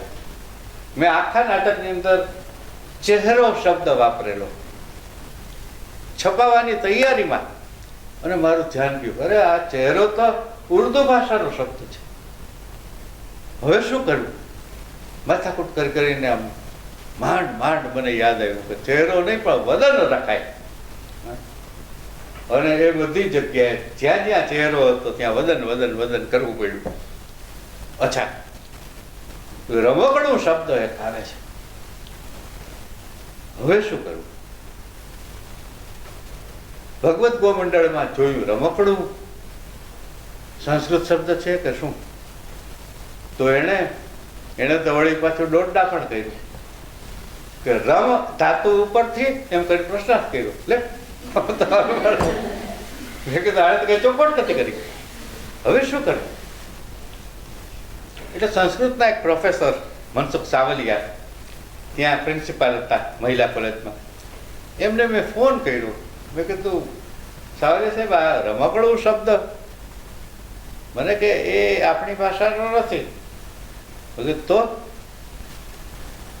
એને માટે આપણે તત્સમ શબ્દ વાપરવો હોય તો શું? તદભવ શબ્દ. મને કે ક્રીડા ઉપરથી ક્રીડનક એવો શબ્દ થાય. ક્રીડા રમત, એના ઉપરથી ક્રીડનક એટલે જે રમત કરાવે છે તે એવું. મેં કીધું પણ કાંસ, મને કે કાંસમાં રમકડું એમ લખવું નહીં તો નહીં સમજે કોઈ. કીધું સારું તે એવું કરવું પડ્યું. હવે આટલી મહેનત કરીને જે માણસે નાટકમાં આ તત્સમ શબ્દોવાળા નાટકને કર્યું હોય તો એ છોકરીએ એમ કીધું કે આ નાટકની ભાષા એટલી ઉચ્ચ કક્ષાની છે કે અમે નાટકના વિદ્યાર્થી, બધા નાટકના વિદ્યાર્થીઓ, અમે નાટકના વિદ્યાર્થી હોવા છતાં એને સમજી નથી શકતા, તો એક સામાન્ય પ્રેક્ષક શું ધૂળ સમજવાનો હતો એમ કરે છે. હવે એ વખતે પણ સર્જકે જવાબ આપવો કે ના આપવો એ સર્જક ઉપર હતું, જે કંઈ ચર્ચા થાય. એટલે હું ઊભો થયો અને મેં કીધું કે નાટક તો જોવા જવું એ કંઈ રસ્તામાં ચાલી જતા મદારીના ખેલ જવા માટે ઊભા રહી જવું એવું નથી. એને માટે એક સજ્જતા હોવી જોઈએ. નાટક જોવા જાવ, હું તો ત્યાં સુધી કહું કે પિક્ચર જોવું ને એને માટે પણ સજ્જતા હોવી જોઈએ. આ કેમેરા કેમ આમ કરે છે, કેમ આ ઝુમ્મર ઉપરથી આખું દ્રશ્ય શરૂ થયું, કેમ આના ખભા ઉપરથી દ્રશ્ય લેવાય છે, આ બધી ટેકનિકની મિનિમમ તો આપણને ખબર હોવી જોઈએ. અને તો જ પિક્ચર જોવું, તો જ નાટક જોવું. આપણને ખબર હોય કે આ ઐતિહાસિક નાટક છે, આ પૌરાણિક નાટક છે, આ સસ્પેન્સ ડ્રામા છે, આ બધું તૈયાર કરીને આપણે જવું જોઈએ. કંઈ મદારીનો ખેલ નથી કે રસ્તામાં આવેલા જતા તો નાલો ઊભા રહી ગયા. એટલે તમને ભાષા આકરી લાગતી હોય તમારે ના જોવું નાટક. પછી એ વખતે જે અકાદમીના વાઇસ ચેરમેન હતા, ડાયરેક્ટર, એ અત્યારે નામ તો એનું ભૂલી ગયો હતું, એમણે કહ્યું કે મોહન રાકેશનું નાટક આના કરતાં પણ ઉચ્ચ કક્ષાના સંસ્કૃત શબ્દોવાળું હતું અને મુંબઈમાં ભજવાયું, લોકોએ વખાણ્યું છે, એટલે ભાષા વિશે કંઈ કહેવાશે નહીં. અને મેં તો ત્યાં સુધી કીધું કે અહીંયા બેઠેલા જે કંઈ ડાયરેક્ટર્સ કે દિગ્ગજો છે એમાંથી ચિનુભાઈ મોદી સિવાય મારી ભાષા વિશે બોલવાનો કોઈને અધિકાર નથી. હે કંઈ થોડું હાલે, ગમે એ આવીને તાપલા મારી જાય. પછી તો એ નાટક છપાયું. સૌરાષ્ટ્ર યુનિવર્સિટીમાં 4 વર્ષ TYBAની અંદર નાટકનું સ્વરૂપ અને 3 નાટકો, એમાં એક નાટક રાયનો પર્વત, એક ધનજી મહેતાનું નાટક ગીરા ગુરતરી કે ધરા ગુરતરી એ, અને ત્રીજું પૂર્વ અને પૌષ્ટિક એ ભણાવાતું. અને એ નાટક મારે ભણાવવાનું હોય. મારું નાટક મેં જ ભણાવ્યું TYBમાં. તો નાટક એમાં એક ઘટના એક સરસ મજાની કે ચર્ચાઓ ચાલતી હતી એ દરમિયાનમાં પેલી શર્મિષ્ઠા એ રાજાની દીકરી હતી. એને દેવિયાનીએ કપટ લીલા કરી અને એને દાસી બનાવી દીધી, પોતે રાણી બની ગઈ યયાતિની સાથે લગ્ન કરીને. આવી આખી ઘટના છે. પૂર્વને જ્યારે ખબર પડે છે કે મારી મા તો રાજરાણી થવા માટે હતી, રાજકુમારી હતી, અને આ દેવિયાનીએ આવી કપટ લીલા કરીને એને દાસી બનાવી દીધી છે, ત્યારે દેવિયાની ઉપર વેર દેવા માટે પૂરું છે એક પ્રયોગ કરે છે, જેમાં એક માટીની મૂર્તિ બનાવી દેવયાનીની અને વશીકરણના બાણ મારે છે. અને વેદમાંથી, અથર્વ વેદમાંથી મેં એ ઘટના આખી લીધી. હવે મેં લખ્યું, એમાં 8 ઋચા નથી લખી, મેં 2 ઋચા લખી છે.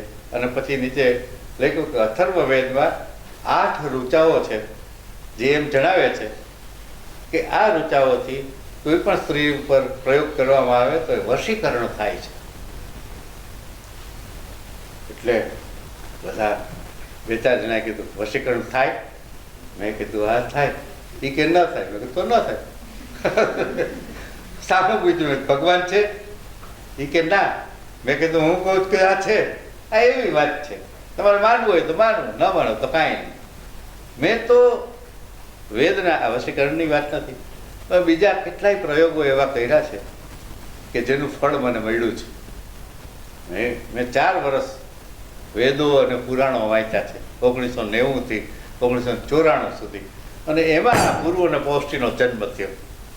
કારણ કે એ વાંચતા વાંચતા એમ કે કરે એક છોકરો પોતાના બાપને પોતાની યુવાની આપી હતી, આ તો કેવી વાત. અને એને મેં કેન્દ્રમાં રાખીને નાટક કર્યું. તો હા, નાટક વિશે વાત કરતા લામાર ઉપર આવી. તો લામારની ઘટના એ પૂર્વ અને પૌષ્ટિના નાટક પછી ઘણા વખતે શરૂ થાય છે. 2/1/2003 થી 14/4/2006 સુધીમાં, એ 3 વર્ષમાં આ નાટકની રચના મેં કરી. 2006 થી માંડી અને 2020 સુધી, એટલે 14 વર્ષ આ નાટક એમને મારા ઘરમાં પડ્યું રહ્યું. એટલે 14 વર્ષનો વનવાસ બિચારા નાટકે ભોગવ્યો. અને પછી મને એમ થયું કે હવે આ નાટક આપણે પુસ્તકાકારે આપીએ. મારી એવી ઈચ્છા હતી કે કોઈ ભજવે, પણ નાટક ભજવવું એ અત્યારે એટલું બધું અઘરું થઈ ગયું છે. કારણ કે અત્યારે છે ને બધા પ્રોફેશનલ થઈ ગયા છે. તમારે ત્યાં ભજન હોય અને પાડોશમાં કોઈ હોય ને એને એમ કહો ને કે જરાક મંજીરા વગાડવા આવજો ને, 200 રૂપિયા લઈશ. સીધી વાત કરી હતી. મંજીરા મફત નથી વગાડતા કોઈ, બરાબર? એવો જમાનો આવી ગયો છે. અને અમે ઢોલક વગાડ્યા, મેં ભજનમાં ને બધે તબલા ઢોલકને મફતમાં વગાડ્યા છે યુવાનીમાં. અમને એમ થયું કે આના કરતાં મોડા જન્મ હોત તો સારું હતું. ઢોલક વગાડવાના પૈસા મળે. ખેર, તો હું કે એટલું બધું ખર્ચાણ છે. નાટકનું સ્ટેજ જ બનાવવું ને એ લાખો રૂપિયા ખાઈ જાય. પછી પ્રેક્ટિસ ને આ તે કરીએ. એટલે પછી મને એમ કે પુસ્તક આકારે આને આપી દીધી. લાઈન એવી છે, એક છોકરી એ 15-16 વર્ષની મુંબઈમાં ભુલેશ્વરની ચાલીમાં એનું ફેમિલી રહે છે, મા બાપ અને આ છોકરી. અને છોકરી એટલી બધી કાળી છે કે બધા એને શામળી જ કહેતા. એનું નામ આમ તો કુસુમ છે, પણ શામળી તરીકે જ ઓળખાય. એ પેલા ભુલેશ્વરના માળામાં ને આમ. ના છોકરીને એમ થાય કે હાડવું મને ભગવાને કંઈક સુંદર બનાવ્યું હોત તો સારું, આપણને બધાને એમ થાય જ. વચ્ચે એકવાર છાપામાં એવું આવ્યું કે વૈજ્ઞાનિકો એવું શોધી રહ્યા છે કે હવે પછી માણસો 500 વર્ષ જીવશે. એટલે હું સ્ટાફ રૂમમાં બેઠો, મેં કીધું ચાલો જલ્દી કરજો, આપણે વયા થઈ પછી શું કામ. એટલે આપણી બધાની ઈચ્છાઓ કેટલી બધી હોય છે. તો આ છોકરીને પણ એમ હતું કે હું ગોરી થઈ જાઉં તો સારું. દરમિયાનમાં પરીક્ષિત નામનો એનો કો સ્ટુડન્ટ એનાથી આગળ ભણતો, એણે એની જન્મકુંડળી જોઈને એમ કીધું કે તું વિશ્વવિખ્યાત થવાની છો, યાદ રાખજો મારી વાત, તું વિશ્વવિખ્યાત થઈ જશે. એટલે પણ એક કામ કર, તું કાલી માતાની પૂજા કર. આ કાલી માતા છે ને એનો હું પૂજારી છું, દરરોજ કાલીની પૂજા કરું છું. અને મારી ઈચ્છા ન હોય તોય પણ મારા સાહિત્યમાં ગમે ત્યાંથી કાલી આવી જાય. આ પેલા અતિક્રમણમાં પણ કાલીનું મંદિર હતું, અહીંયા પણ કાલી આવ્યા. એટલે આ એની પૂજા કરે છે ને. એમાં એક દિવસ કાલી માતા એને સપનામાં આવે છે અને કહે છે માગ માગ શું જોયો છે. એટલે આ કહે છે કે તમે મને ગોરી બનાવી દો, બસ મારે બીજું કંઈ નથી જોતું. એટલે કાલી માતા કહે છે કે કાલથી તું નાઈશ અને પાણી પીશ એમ ગોરી ગોરી ગોરી ગોરી થાકી જાય. બીજે દિવસે એ નાઈને ત્યાં બહાર આવે છે ફુલેશ્વરની પેલી નાનકડી ઓરડીમાં. ત્યાં એની માં જોઈ જાય છે. અરે એના પતિને કહે જુઓ તો ખરા આ સામની કેવી ગોરી થઈ ગઈ છે. હા, કમળા ભાભીને બોલાવો. કમળા ભાભી બાજુમાં એ voice of All India Radio Kamala ભાભી હતા. એટલે એને બોલાવે છે કે હવે પ્રચાર તો કરવો ને, કોણ કરે. એટલે કમળા ભાભી આવે ને જોવે છે. અરે આ તો ચમત્કાર કહેવાય. એટલે પેલી કહે છે કે હું તો કાલી માતાને કહેતી, કાલી માતા એમ કે.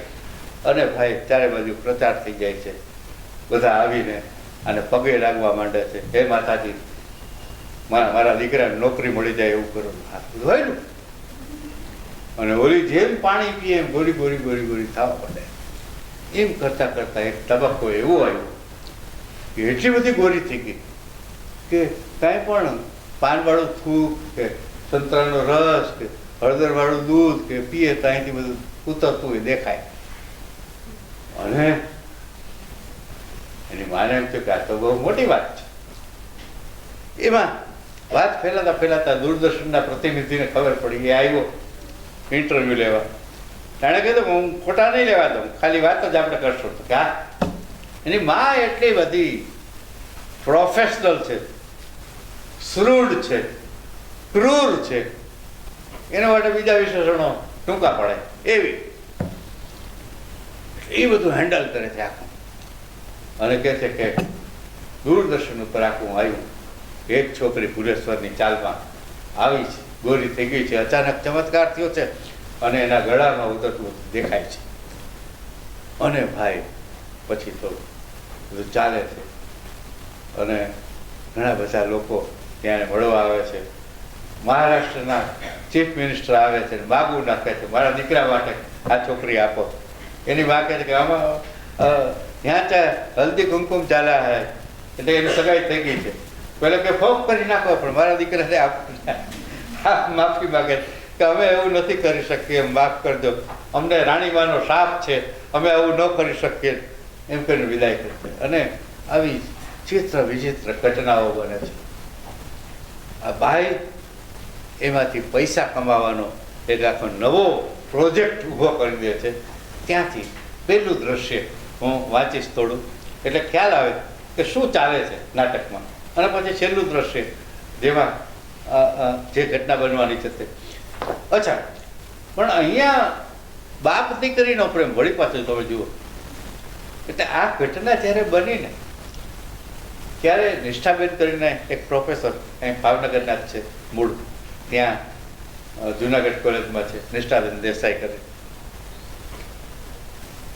એણે કીધું કે વીરુભાઈ તમારા જીવનમાં જે દીકરી પરણીને ચાલી ગઈ છે એનો જે પેલો વસવસો છે તમને કે દીકરી અવળી મોટી કરીને આપી દેવી કઈ સીધી વાત નથી હો, બહુ અઘરી વાત છે.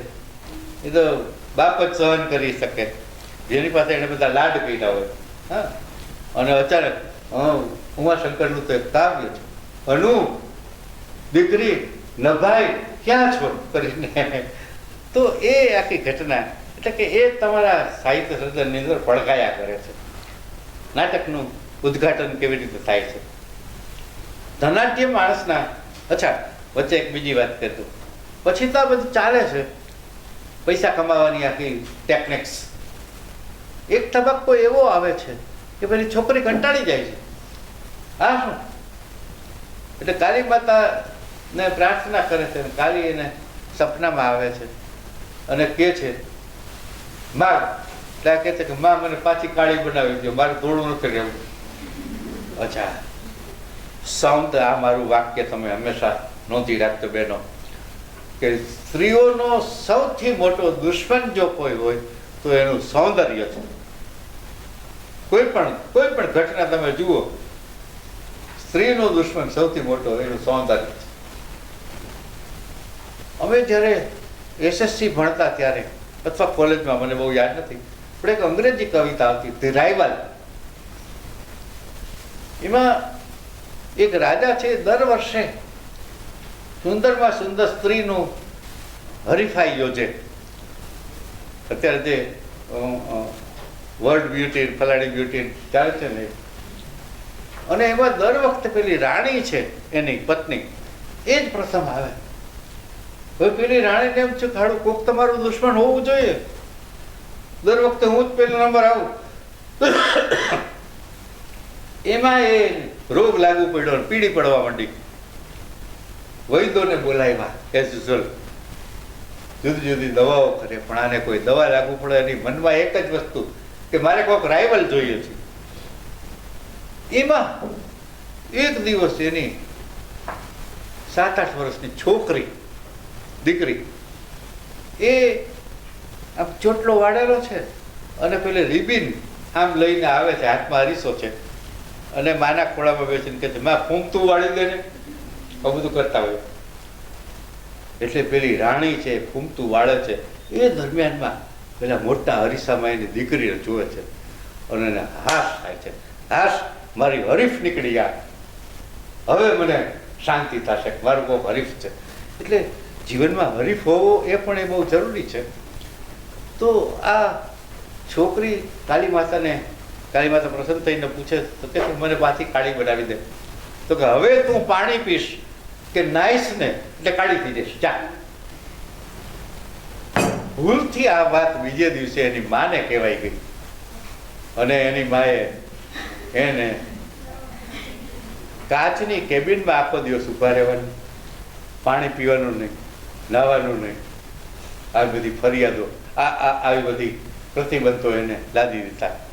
એટલે બાપે કીધું તો હું પાણી નહીં પીવું, મારી દીકરી પાણી ન પીએ તો. અને 4 વર્ષ પાણી વગરના ગયા છે. એ પછી આખું દ્રશ્ય હવે શરૂ થાય છે. બરાબર. ધનાઢ્ય માણસના દીવનખાનાની વચ્ચે કાચની એક કેબિનમાં એક 22 વર્ષની તરુણી ઊભી છે. બાકીની જગ્યામાં આધુનિક સજ્જા છે. પડદો ખુલે છે ત્યારે તરુણીના પાણીના વેદનામય ઉચ્ચારણો સાંભળી સોફા પર બેઠેલો 45 વર્ષનો પુરુષ તેના પણ કરુણામયી દ્રષ્ટિ નોંધે છે. એટલામાં ડોરબેલ વાગતા એ ઉઠીને બારણું ખોલે છે. એક પુરુષ, સ્ત્રી અને 10 વર્ષનું બાળક પ્રવેશે છે. હવે ડાયલોગ શરૂ છે. ઉજાસ કે આવો આવો, લામારમાં આપનું સ્વાગત છે. સ્ત્રી કે છે અમે લામાર જોવા આવ્યા છીએ. પુરુષ કે છે આ જુઓ ને, ટીવી ઉપર જ્યાંથી લાલમારનું રિપોર્ટિંગ થયું છે ત્યાંથી અમે એને મળવા તલપા પણ હતા. બાળક કહે મમ્મી લામાર, કેવિન તરફ આંગળી કીધે છે. ઉજાસ કે છે પણ પહેલા તો આપણે ફી ચૂકવવાની થાય. ચોક્કસ ચોક્કસ, આટલે દૂરથી આવ્યા છીએ તો લામાર જોયા વિના થોડા જવાના, તો લાવો 3000 રૂપિયા. બાળકની પણ આખી ટિકિટ. વ્યક્તિ દીઠ 1000 રૂપિયા જ ભાવ છે. લો 3000 પૂરા, બસ. ઉજાસ કહે છે અમને આ ગમતું તો નથી, પણ શું થાય, ખર્ચ પણ ખૂબ આવે છે યુ સી. અને બેટા તારી આ વોટર બેગ અહીં રાખી દેજે. કેમ કેમ? લામારને પાણીની એલર્જી છે યુ સી. પાણી નહીં. હા બેન, પાણી પીવાની, નાહવાની કે પાણીને સ્પર્શ સુદ્ધા કરવાની મનાઈ છે. એ તો બહુ કહેવાય. એટલે જ મેં કહ્યું ને કે ખર્ચ ખૂબ આવે છે. એને ફ્રૂટ જ્યુસ અને દૂધ ને એવું બધું લિક્વિડ જ આપવાનું રહે છે પાણીને બદલે. અમે ટીવીમાં સાંભળેલું કે જ્યારે કંઈ પણ પીએ છે ત્યારે એના ગળામાં ઉતરતું એ બધું જોઈ શકાય. એ વાત સાચી? 100% સાચું છે. બોલો, શું જોવા માંગો છો? સંતરાનો રસ, હળદરવાળું દૂધ, કેસરમય શરબત કે સંતરાનો રસ પાઈએ નહીં? હા મમ્મી, મને પણ એ જ ભાવે છે. એક 600 રૂપિયા એક્સ્ટ્રા આપજો. કેમ કેમ? સંતરાના રસના વ્યક્તિ દીઠ 200 રૂપિયા ભાવ છે. બહુ કહેવાય નહીં? પુરુષ કહે આ તો લૂંટ છે. બાળક કહે પપ્પા આપી દો ને. લો ત્યારે લૂંટી લ્યો. રૂપિયા 600 આપે છે.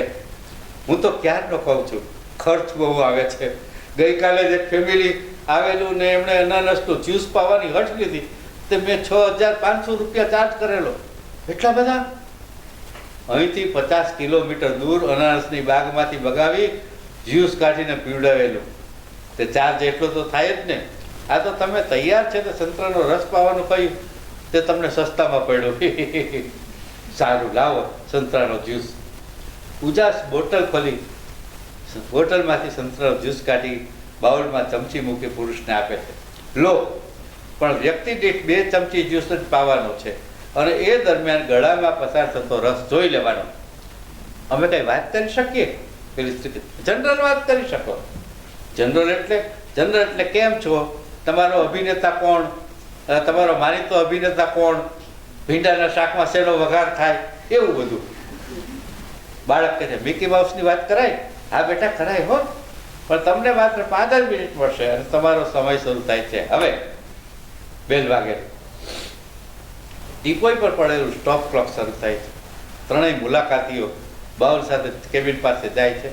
પૂજા સ્ટોપ ક્લોક લાગતો સોફા બેસે છે. 2 ચમચી જ્યુસ પાય છે પુરુષ. પપ્પા સાવ ચોખ્ખું દેખાય છે હો. સ્ત્રી 2 ચમચી પાય છે. પુરુષ કહે છે ગળામાં કેવું શ્રીફતથી ઉતરે છે. બાળક 2 ચમચી પાય છે. સ્ત્રી કહે છે નવાઈ લાગે છે નહીં? બાળક કહે તમે મિકી માઉસને જોયો છે લામાર? લામાર બાળકને તાક્યા કરે છે. બાળક કહે છે લામાર, હું તમને પૂછું છું તમે મિકી માઉસને જોયો છે?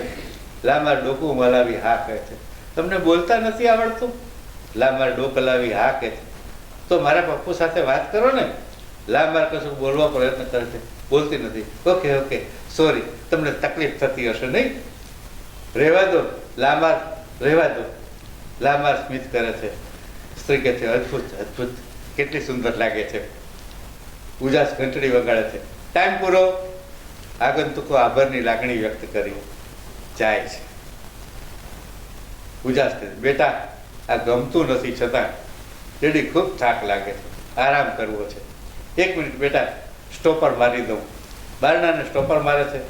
કેબિન પાછળથી બારણું ખોલી લાંબારને ખભાનો ટેકો આપી સોફા સુધી લાવે છે, બેસાડે છે. સોફા પાસે નીચે બેસી ધીમે ધીમે લાંબારના પગ દબાવતા ડેડી શરમ બહુ આવે છે. એવું ના બોલ બેટા, મને એથી વધુ શરમ થાય છે. એટલે આ આખી ઘટના અને પછી તો જુદા જુદા પ્રોજેક્ટ આ સ્ત્રી ઊભા કરે છે. એમ કરતા કરતા એટલે ક્યારેક સાબુની જાહેરાત, ક્યારેક ડ્રિંક્સ, કોલ્ડ ડ્રિંક્સની, કોકા કોલાની જાહેરાત, આવું બધું. અને અબજો રૂપિયા કમાય છે, અબજો રૂપિયા કમાય છે. એમાં સ્વીડનથી એક માણસ આવે છે અને એક પછી તો એક એજન્ટ આનો થઈ જાય છે. એ આવા જુદા જુદા પ્રોજેક્ટ લઈને આવે છે અને આ બધા પૈસા કમાવાના ધંધા ચાલુ કરે છે. સ્વીડનનો એક માણસ આવે છે અને સ્વીડનના લોકો માટે આનું પેલો વિડીયોગ્રાફી કરવાનું ને બધું કહે છે.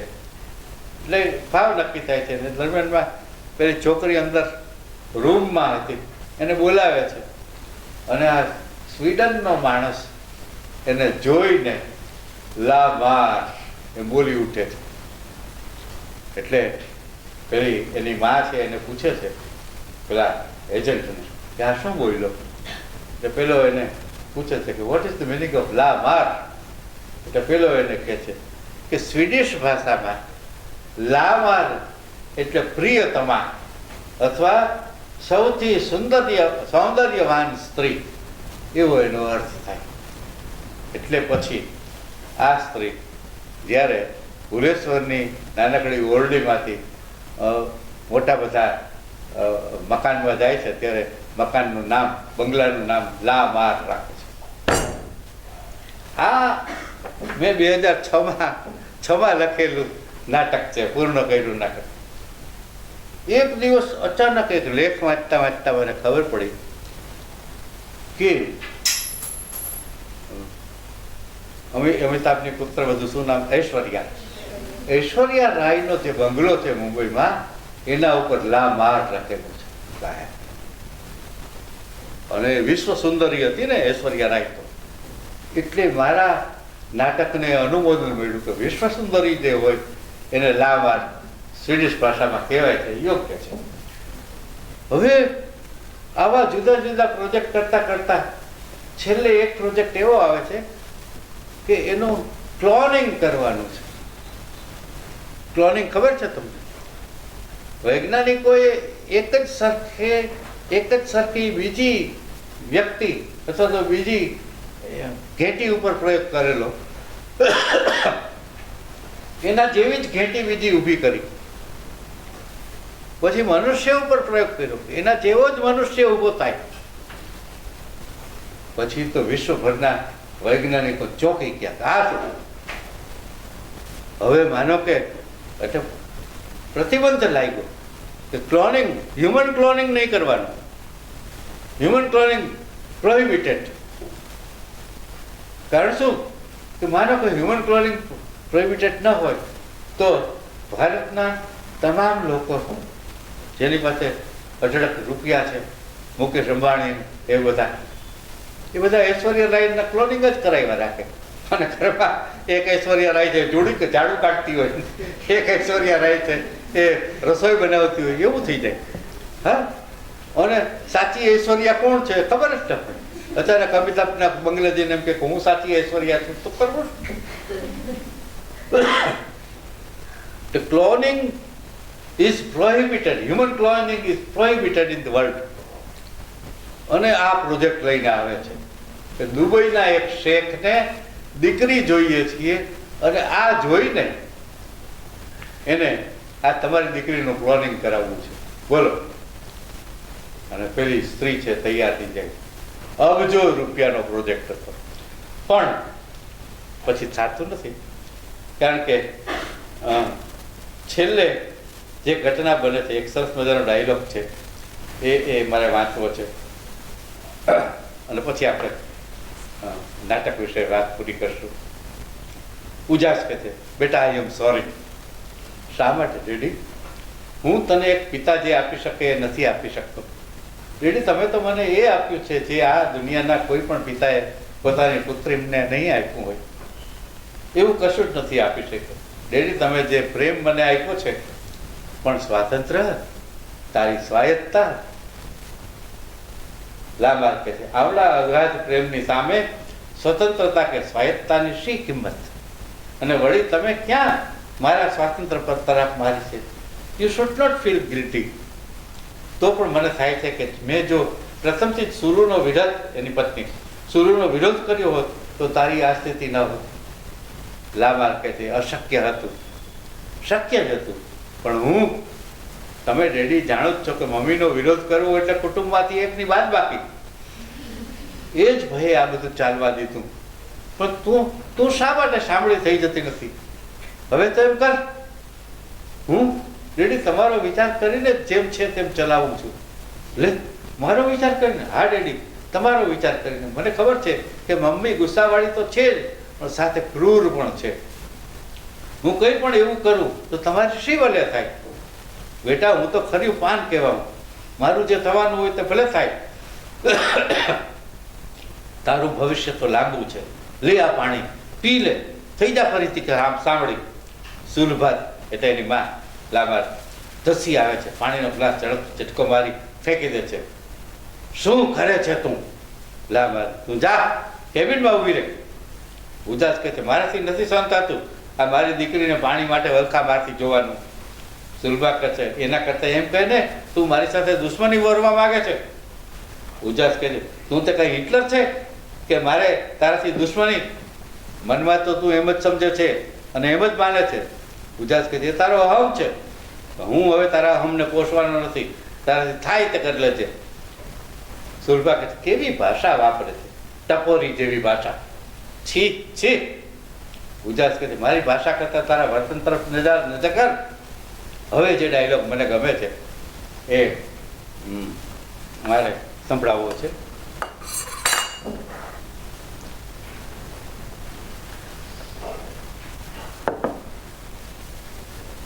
સુલભા એટલે લામાર્થીમાં શું ખરાબ વર્તન કર્યું છે મેં? શું ખરાબ વર્તન કર્યું છે? કુટુંબના ઉદ્ધાર માટે મેં જે કંઈ કર્યું એ મારું ખરાબ વર્તન છે? જો અંદરના રૂમમાં રૂપિયાની વખાર ભરી છે એ શું મેં મારા એકલી માટે કર્યું છે? સારું, તું જો એમ કહેતો હોય કે મારું વર્તન ખરાબ છે તો મને કર એની સજા. તમારા પુરુષોની પોથીમાં જે કંઈ સજા હોય તે કર મને. દિવસ રાત જોયા વિના મેં ઠેર ઠેર ફરીને એક પ્રતિષ્ઠા જમાવી, દેશ વિદેશમાં આ છોકરીની નામના જમાવી. તું જો એમ કહેતો હોય કે મારું વર્તન ખરાબ છે તો મને કર એની સજા. તમારા પુરુષોની પોથીમાં જે કંઈ સજા હોય તે કર મને. મેં દિવસમાં એકવાર જમવાનો નિર્ણય કર્યો એટલા માટે કે મારા કુટુંબના ઉદ્ધાર માટે હું ચપળ રહી શકું. તો તમે એમ માન્યું કે હું બ્યુટી કોન્શિયસ છું, મારે અન્યને આકર્ષવા છે. તું જો એમ કહેતો હોય કે એ મારું વર્તન ખરાબ છે તો મને કર એની સજા. તમારા પુરુષોની પોથીમાં જે કંઈ સજા હોય તે કર મને. તું જો એમ માનતો હોય કે આ બધું મેં દ્રવ્યની લાલસાથી કર્યું છે તો સાંભળ, હું અત્યારે જ આ ઘરનો ત્યાગ કરવા તૈયાર છું. તમે કરો મોજ બાપ દીકરી, હું ફરીથી ભુલેશ્વરવાળી ઓરડીમાં જાઉં છું. જવા આગળ વધે છે. ઉજાસ કહે તારે ક્યાંય જવાની જરૂર નથી. સુલભા કહે છે માત્ર ડગલે પગલે મેણા સાંભળવા જ મારે અહીં રહેવાનું. ઉજાસ કહે હવે શાંત થઈ જાય, ગુસ્સાને થૂંકી નાખતા પણ શીખ. તમે પુરુષોએ એ જ તો શીખવ્યું છે. લામાર કહે મમ્મી પ્લીઝ શાંત થઈ જાય. ડેડી તો ઇમોશનલ થઈને મને પાણી પીવાનું કહેતા હતા, હું થોડી પીવાની હતી. છેલ્લે આ ઉજાસનો બર્થડે છે એને ઉજવવા માટે આ છોકરી લામાર ઘણી બધી તૈયારી કરે છે. અને એ વખતે જે ઘટના બને છે એણે રતિલાલ કરીને નોકર છે એની પાસે ડેડી જ્યાં બેસે છે સ્ટોપ ક્લોક હોય છે, આમ દબાવીએ એટલે જે 5 મિનિટનો સમય શરૂ થવાનો હોય એ સ્ટોપ ક્લોકની સામે સોફા ઉપર એનો બાપ બેસવાનો છે આવતીકાલે સવારના, અને એનો બર્થડે છે કે ઉપરથી પેલા ફૂલ ને એ બધું એક કાળો દોરો બાંધીને રાખ્યું છે, એને આમ અડી એટલે ફૂલ ને જરી ને બધું વરસવાનું છે. અને હવે શું થાય છે કે છે લામાર કહે છે હમણાં જ તને યાદ કર્યો પરીક્ષિતને કે છે ફોન ઉપર. ક્યાં છે? મુંબઈમાં જ છો? અચ્છા અચ્છા. ના ના ડેડી મજામાં છે. ક્યારે? કાલ રાતની ફ્લાઇટમાં. સારું. આ પરીક્ષિત છે એ નાટકનો કલાકાર છે અને અમેરિકાથી નાટક ભજવીને હવે અહીં બોમ્બેમાં આવે છે. એનો ફોન છે. ભલે ભલે બાય બાય. ઉજાસ કહે શું કહ્યું? કાલે ઇંગ્લેન્ડ જવાનું છે, ઘેર આવશે. કહેતો હતો કે કોર્ટમાં છે, ફોર્ટમાં છે, કદાચ આવી જશે. બહુ સારો છોકરો છે, આંખો ઠરે એવો. લાંબા આ બધું નક્કી થઈ ગયું છે એની સાથે પરણાવવાનું. બાપ દીકરી વચ્ચે. માને તો એ આ કમાણી કરતું એક યંત્ર છે, એને કાંઈ વેડફી દેવામાં રસ જ નથી. લાંબા કહે બસ ડેડી પરીક્ષિત વિશે 2 જ શબ્દો. લાંબા આકાશ તરફ તાકી પરીક્ષિતના ગુણગાન ગાવા માંડે. એ તો લાખોમાં એક છે એક. એ શ્રેષ્ઠ અભિનેતા છે, નમ્ર છે, વિવેકી છે, છતાં સ્વમાની છે. દરમિયાન ઉજાસને છાતીમાં દુખવા માંડે છે. એ તરફડે છે, બોલવા પ્રયત્ન કરે છે, હાથ લાંબો કરી લાંબા તરફ લંબાવે છે. એનો હાથ સ્ટોપ વોચ પર દબાય છે. એ ધીરજવાળો અને સહનશીલ છે. એનામાં પ્રેમનો પારાવાર ઉછળે છે. જે કોઈ એની નજીક જાય એ પ્રેમ પ્રેમ પ્રેમ બની જાય છે. એના કેટલા ગુણ ગાઉં ડેડી, એ તો આપણી માઇથોલોજીમાં આવતા ઇન્દ્ર જેવો છે. ઉજાસનો પગ વાગતા ટીપોઈ પરથી બેલ ગબડે છે, એનો ધ્વનિ થતા લામાર ઉજાસ તરફ જુએ છે. ડેડી, ડેડી તમને શું થાય છે? ડેડી તમે આમ કેમ કરો છો? કેબિનનું પાટલું બારણું ખોલવા ધડબડ ધડબડ કરે છે.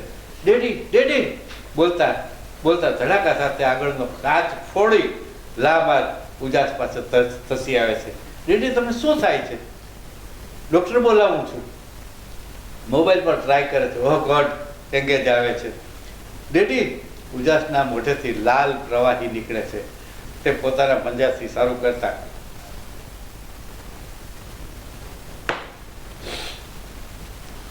હું તમને નહીં જવા દઉં. સોરી.